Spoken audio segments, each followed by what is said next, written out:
This is the Storyworks Roundtable, where we have conversations about craft, because becoming a successful author begins with writing a great story.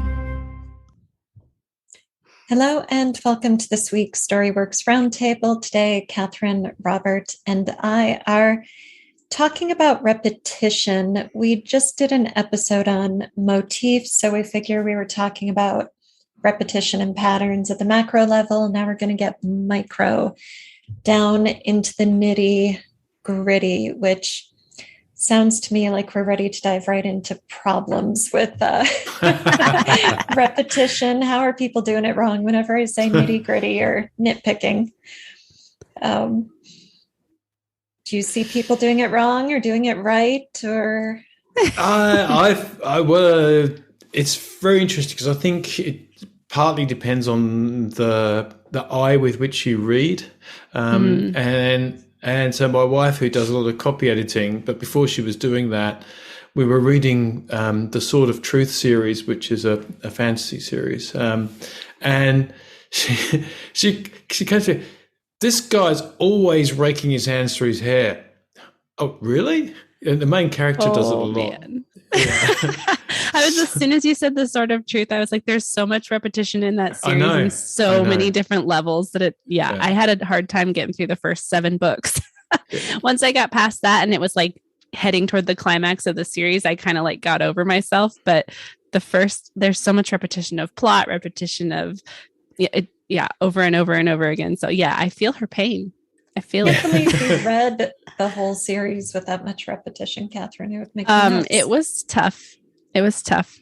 Someone has to do it. Why not read something else? Well, at the time, my husband was like, "Oh, I love this. You should read this series." And I was like, "I'm gonna get through it." And I was in college and I had some free time, and I was just like, I sat down and powered through.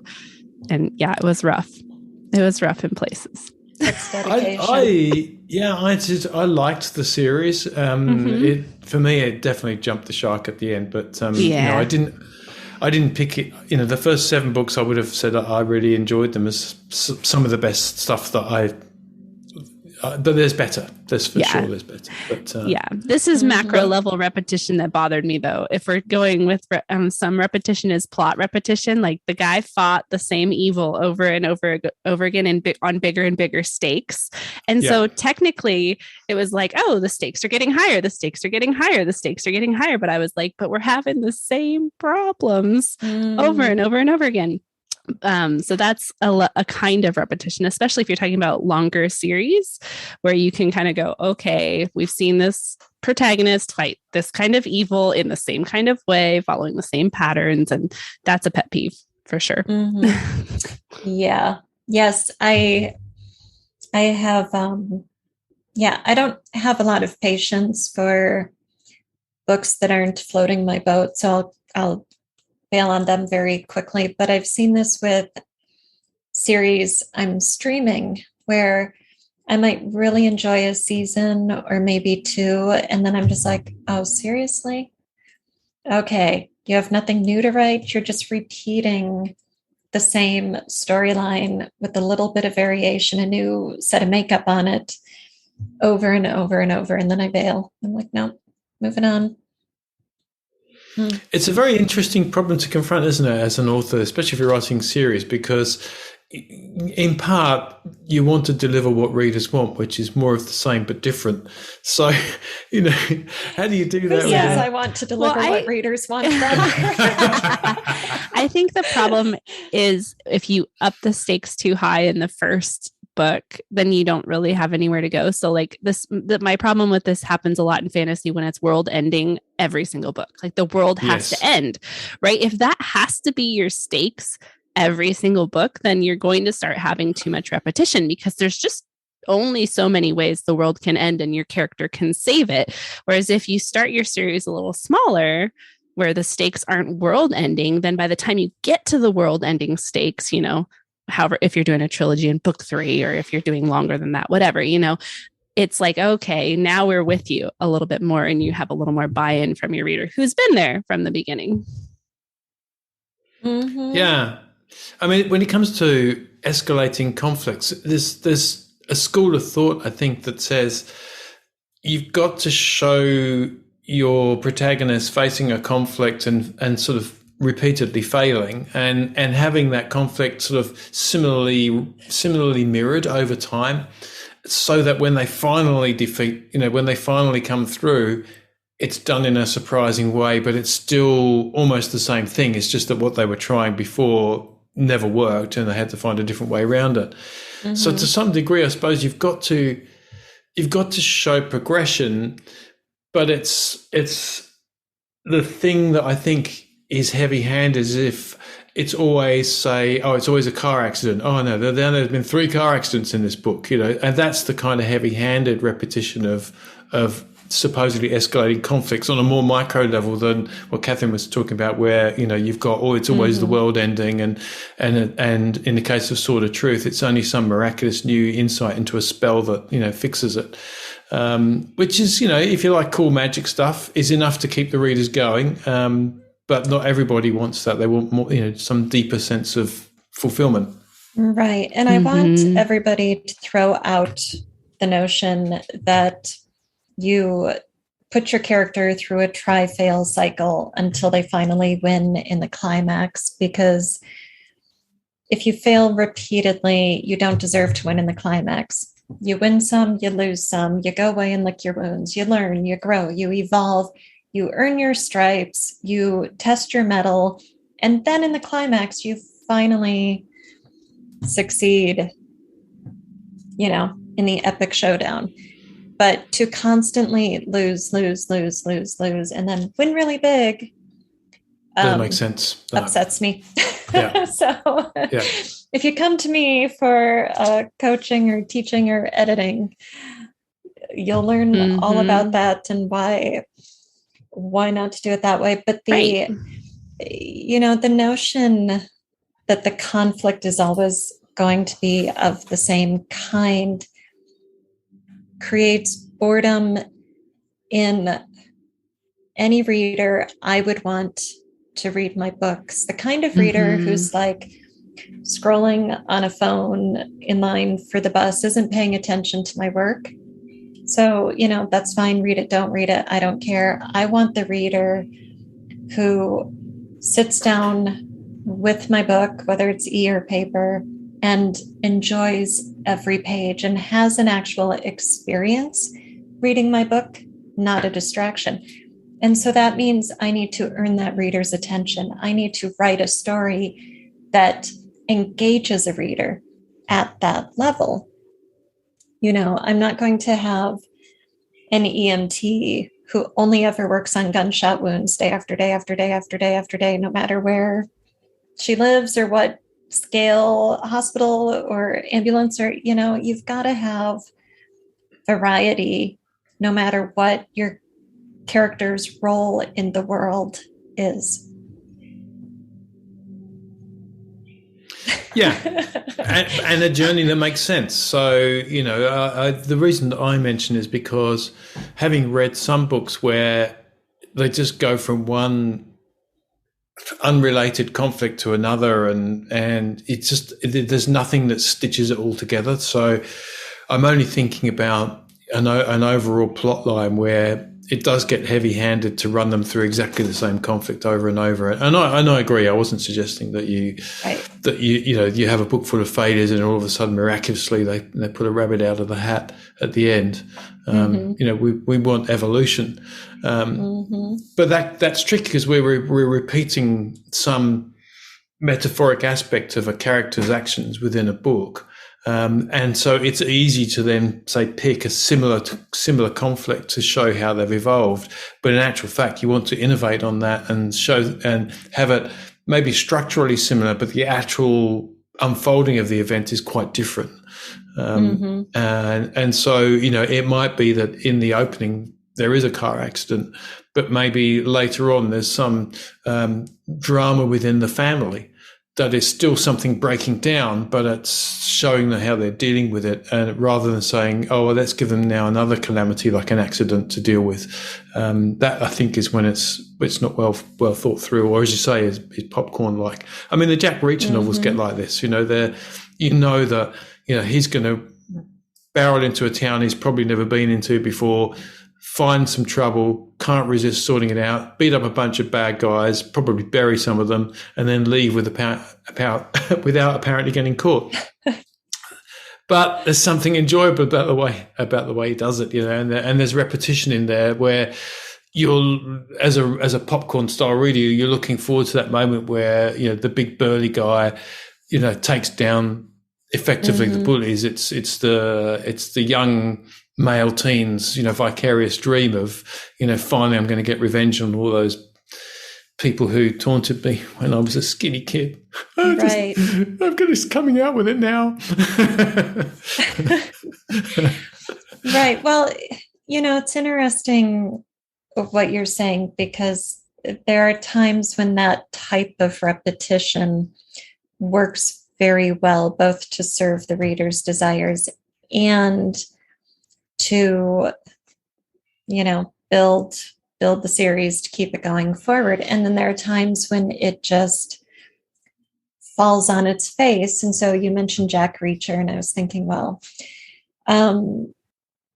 Sherlock Holmes, he doesn't change. Sometimes he goes outside of London, but it's always Victorian England, right? But each case he works on is different enough that we get the repetition of the elements that we enjoy and expect, but enough variety in the malleable components of the Sherlock Holmes story to feel like there's some degree of novelty there, enough to keep us interested. Mm-hmm. Are you ready to take your storycraft to the next level? StoryWorks Fiction Online School has courses available right now, from micro courses on character traits to master level workshops on plot and building characters. There are also live workshops with your instructor in the classroom with you every week, guiding your progress and workshopping your manuscripts along the way. Check out StoryWorksFiction.com today and take your storycraft to the next level. I love also we have character change, right? And we've talked about this before with Jack Reacher. I'm also thinking like James Bond or, things like that too, where every story you have your things that you're looking forward to, your action hero moments, whatever, your mystery solving elements, but then you have a different character who you're following and falling in love with. And so I think that makes it different enough that the plot element repetition is okay because the character element repetition isn't the same. And I think that's where that distinction is how much are you copying over? It's not just copy paste. It's, okay, this is the stuff that makes my stories what my reader wants to read. And then this is the fun stuff that's going to make this book feel way better or different. I shouldn't say better, different than the last one, right? So that they're still intrigued and want to continue to read this story or, et cetera. Mm-hmm. Yeah, and if I was going to compare, say, Jack Reacher to the Spencer series by Robert B. Parker, where the character changes over the books quite considerably, and the problems are different. Some of the ways they get solved are similar in the sense of, we know Spencer's skills and traits, but there's a huge variety in those over as many books, more than double the number of books in the Reacher series. So I think, you can see it actually. And if you look at reader reaction to things like the Reacher series, you'll see that people are going, oh, here we go again. It's another beat 'em up plot. So there is danger in repeating the popcorn experience. It's a little bit like inviting guests over, and the fifth time you invite them over, you're serving them the same chili again, and they're just going to go, I'm just not going to come back. This is why my husband, this is why my husband doesn't watch Marvel movies, right? Same issue. He's like, oh, here we go again, another superhero. In fact, he doesn't like any superhero movies right now, but specifically Marvel universe. He's just like, whatever, here we go, a superhero. Off to save the day. And there's definitely some personal choice in there because, for example, I could probably eat the same meal several times a week because I just love it, and my wife can't. She just can't do it. It's just, I'm not again, And so I think, so Marvel movies, I can digest them and rewatch them, and I love them. They're great fun. But I am also aware that there's a huge audience out there who just hate the whole tropified, let's just repeat the same formula again. So I don't know, I guess to some degree as well, it depends on the target audience if you're thinking through some of the things we've talked about. But I'm aware we've gone back to the macro again as well. So, because we were talking about even micro elements of repetition. I blame you, Robert. Thank you. That's okay. We'll just retitle this episode. I'm always doing the same thing. Really I'm always repeating myself. Robert. Every time he comes on the show, it's the same problem. No. It was a good direction. We just didn't expect it. No, I was thinking about Harlan Coben's books, which I haven't read, but I have seen some of the limited series based on his books. And he is doing a lot of repetition with his plot, with his type of stories, but in each one, it's a slightly different setting. There are all these same kind of wealthy suburban communities where nothing should ever go wrong and nobody should ever get hurt. And yet there are these enclaves of corruption and danger and death and such, but they're always a different community with a different set of characters. So even though you've got the same overall structure, sort of like taking a template and going this kind of community and this kind of, outside of this kind of city with this kind of corruption and this kind of life or death stakes, with lots of characters weaving in and out of each other's lives and the mystery sort of shaping as you try to figure out the connections between the characters. All of that is the same, but then you get the novelty by meeting new people, by being in a somewhat different community and having a different villain interact with this community as well. So that is an interesting take on blending the repetition that so many people desire with the novelty that is necessary to keep it fresh and keep it from jumping the shark. Tricky in a long series, that's for sure, or a longer series with the same character. Again, I suppose it depends what you're trying to do with your art. So, because I even Robert B. Parker, when he was asked about because he was a literary professor, and he was asked about why does he write these hard-boiled detective series, and he just said, "I've got a mortgage." Yeah. Yes.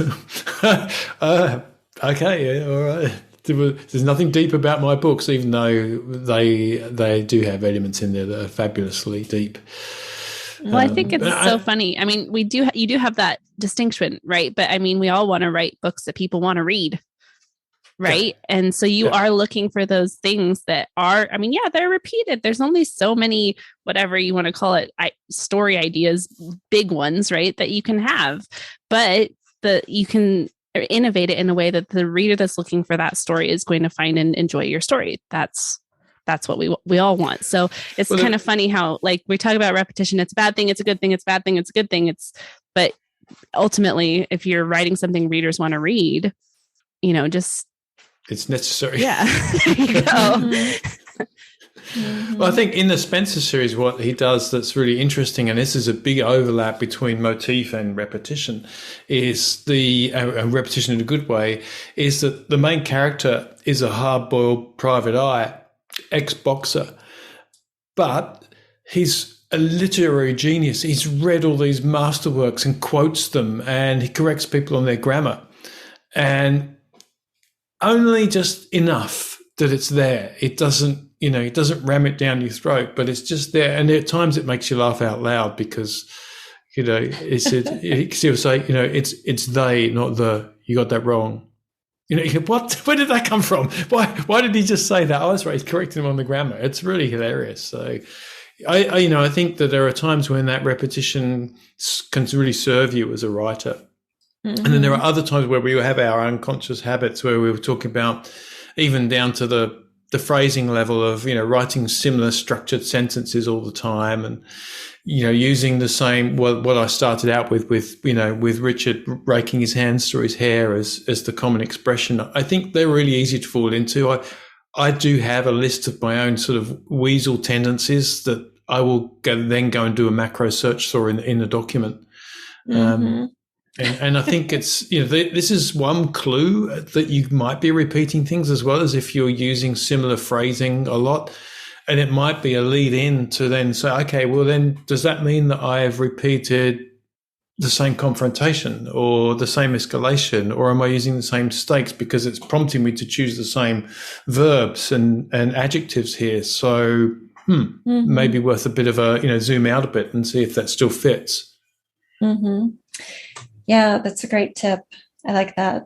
Like what would one of those search terms be? Clenched his fist, stumbled backwards. Like what are your pet phrases when you're in those scenes that might be repeating? Thinking I do glaring too much, because I want to. So they're either glaring or they're squaring their gaze at somebody else, and it drives me nuts. I go through, here they go, squaring their gaze off again. What does that mean? But that's where that's where your thesauruses, I think, are really helpful. Like the emotional thesaurus, that series, it gives you good prompts. Some of it for me as well is if I break up my first draft writing too much, which is happening at the moment, I'll find that when I come back to it, if I haven't read the rest of it recently, then I'll just be repeating stuff. So the fresher it is in your mind, the easier it is to be different as your words come out, I think. Oh, definitely. Yes, that's a great tip too. Let's wrap this one up. Any other thoughts on repetition that we want to throw out for the listeners, not throw out away? Well, Kathryn gave a great tip before we're reading things out loud. That's always a good way to see at a micro level of repetition too. Or if you don't like reading your own work out loud, then just use your computer, or I have an app on the iPad that does the same, that you can then pause it and type notes in and then email those notes to yourself. So, there's some really, really cool ways that you can say, oh, goodness me, I used the same, even phrase or sentence, 3 times in the same 2 pages. Thank you for listening to the StoryWorks Roundtable. Find all our shows, show notes, and videos at storyworkspodcast.com.